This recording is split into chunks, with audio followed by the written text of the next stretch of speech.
there's one thing that, you know, whenever I played and I would be playing somebody na alam ko mas magaling sa akin, ganyan, lagi akong kinakabahan.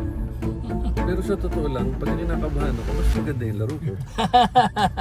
And siguro, because it doesn't put you into a sense of complacency. Siguro dahil sa kaba mo, you just really wanna do well.